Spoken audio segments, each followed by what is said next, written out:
Gen friends, I'm Major Gaurav Arya and you're watching the Chanakya English, whose properties have been burnt, who have been harmed, who have been scarred mentally and psychologically.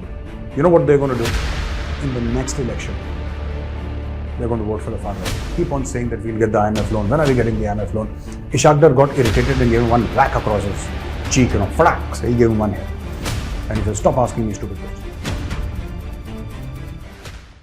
Gen friends, I'm Major Gaurav Arya and you're watching the Chanakya Dialogues English. Like this video, subscribe to our channel and don't forget to press the bell icon. In shocking revelations, Israel's Secret Service, Mossad, has said that in the nation Cyprus, it is the Pakistani intelligence, the ISI, that is killing rich Jews. And guess who's funding it? No surprises there.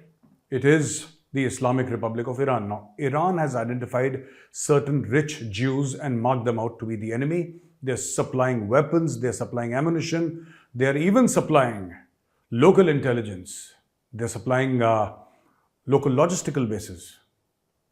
And the person who's pulling the trigger is a Pakistani. Now, this is something that is shocking because I knew that Pakistanis and the Pakistan Army and the ISI were into heroin trade, into cocaine trade. They were massively into arms smuggling, drug smuggling, nuclear weapons proliferation, terrorism. But I didn't know that they were also assassins for hire. I mean, sending, madrasa-trained terrorists into Afghanistan is one thing, but specific assassins, taking money from a country and sending a specific assassin who's an ISI person into another country to kill an innocent Jew and to kill him because he's a Jew. Let's be very honest here. There is no point, ladies and gentlemen, in beating around the bush and talking about socio-economic factors, political factors. There are no socio-economic and political factors. These are religious factors. And let's tell the truth. You know why the Iranians and the Pakistanis are killing Jews? They're killing Jews because they are Jews. There is no other way to put it more bluntly. This entire thing about both the Iranian regime and the Pakistanis, you know what brings them together? One is a largely Sunni state, that is Pakistan. Iran is a Shia state. And otherwise, they've been at each other's throat for decades, both these countries. For various reasons, they still kill each other. At the border, it's getting more frequent now. But they come together, and what binds them together is their hatred for the Yahudi or the Jews. And this is why they're killing innocent Jew businessmen in Cyprus. And this has been exposed by the Mossad. It's put up a video apparently. And if I find it, I'll try and show it to you. But that is what the news reports say. They've put up a video. And what is actually happening is that Pakistani killers or assassins for hire are moving around in Cyprus, taking money from the Iranian regime, taking weapons from them, and selectively killing Jews. This whole Palestinian thing, I'll tell you what. It started off as a political difference of opinion. Okay, land, territory, our land, your land, UN declaration and all that. And there is a long history from the late 40s till today. And we talk about the Golan Heights, we talk about the West Bank. There are so many things. I mean, if I go on to explain this entire thing, it might take up 1 or 2 hours. So let's leave it at that. There is a history. And then about Kashmir, there is a history. What Pakistan does is, wherever there is a problem, Pakistan will add a religious angle because this country was created on the basis of religion. So what Pakistan will do is very conveniently create a religious angle. And what is that religious angle? Let me tell you how they did it within Pakistan, and then I'll move out of Pakistan.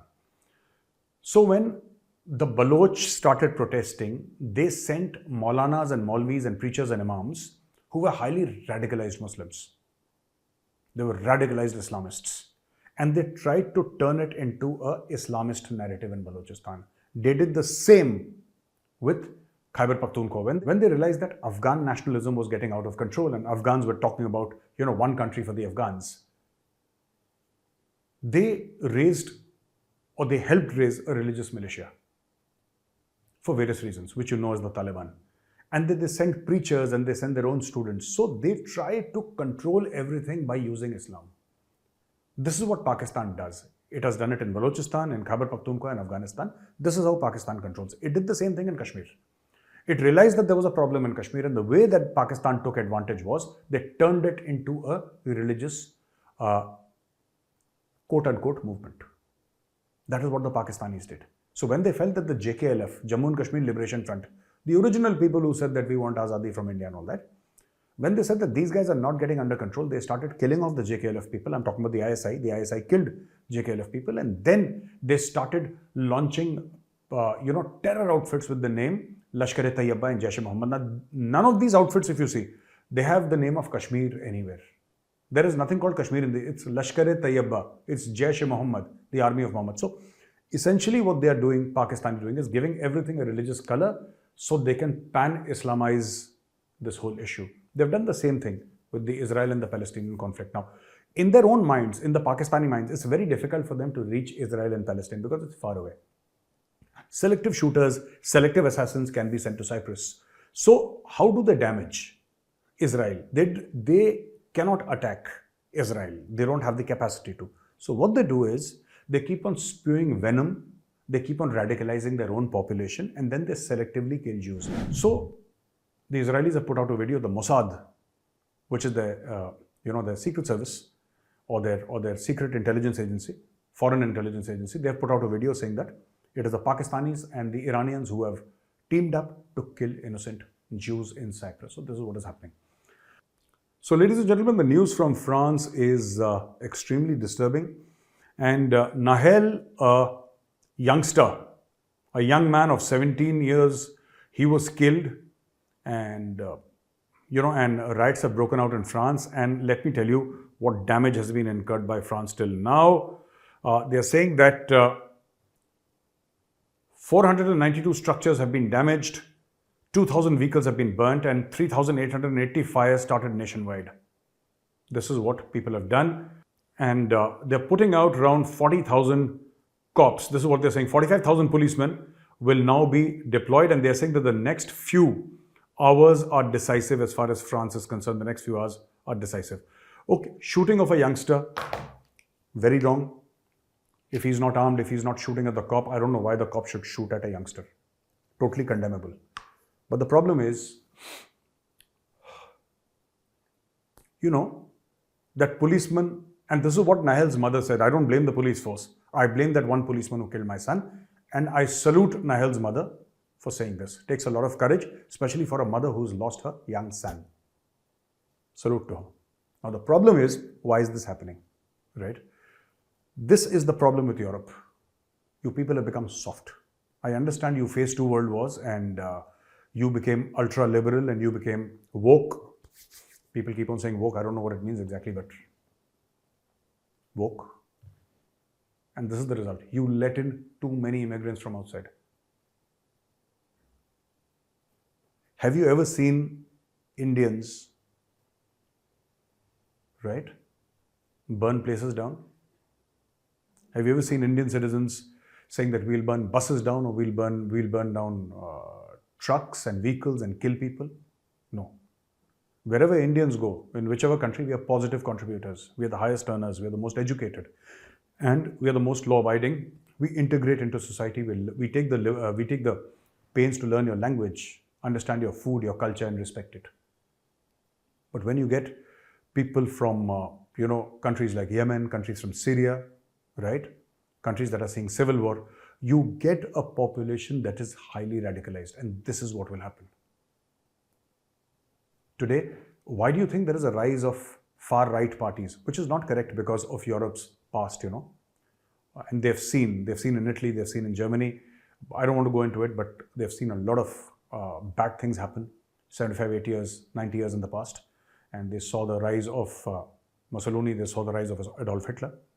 And for a very long time, all these thoughts and all these, narratives were buried under a lot of shame and guilt, as they should have been. Now they're coming out again. And you know why they're coming out again? These are very dangerous narratives. The narrative of the European far right, the neo-Nazi narrative, it's a very dangerous narrative. But a lot of people, a lot of right-thinking people in Europe whom I've been in touch with, they feel that these are the only guys, who can oppose the people who are rioting. And then not just this riot, There is a rise of the far right all over Europe. There is a rise of the far right in England, in Germany, in Sweden, in so many countries here. Across Europe, there is a rise of the far right, and this is happening. Please do not, fine if you want refugees inside your country, that's your wish, but please filter them properly. Angela Merkel, the former Chancellor of Germany, she was very happy. Open the gates, let everybody come in. We are liberal, we are left, we are this, we are that. And today, these very people are, harming Germany from inside. And this is going to happen. There are good people out there. Muslim countries, there are good people out there. There are top-class professional Muslim countries. Let them in. Whether a country is Muslim or Christian doesn't matter. I'm not talking about the faith here. I'm not talking about religion here. But let good people in who can add value to your society. Don't let riffraff in, because they will burn your country to the ground. Today, France is learning the hard way. And you know what these riots are going to do to France? These riots will finish in a day or two, in a week, in a month. They will eventually finish. I don't know what are the timelines, but or when they will finish, I don't know, but they will finish it. But the normal everyday people, the liberal French people, all right, whose properties have been burnt, who have been harmed, who have been scarred mentally and psychologically, you know what they're going to do? In the next election, they're going to vote for the far right. And this has happened almost everywhere in France, because these idiots keep on doing such stupid things, burning stuff, creating. And many of these, in UK, there are Sharia zones. Yeah, there are Sharia zones in UK where white people, English people, whose country it is actually, they are not allowed to enter. Yeah. They have created such zones. Indians don't create any zones. Yeah, I mean, Indians, whether you look at Muslims or Hindus and all that, generally you will find that we are people who integrate very well into society, because our country is like that. Here, Muslims and Hindus live close to each other and have been living for centuries. But in Pakistan, that's not the case. For 75 years in Pakistan, Pakistani Muslims have been living separately, And in so many other countries like that, like Syria and all that, they've been living separately. They haven't seen a person from any other religion. So the concept of adjustment is not there, because you've never had to adjust. You've never had to adjust. You've never had to say that, okay, I'll compromise, don't worry, let's keep the peace. You've never had to get into those sort of things with your neighbor, because everybody was alike. And this is what is dangerous. When you have people from countries like Syria, when you have people from countries like Morocco and Yemen and all these countries that are facing civil war, they will carry the civil war in their hearts.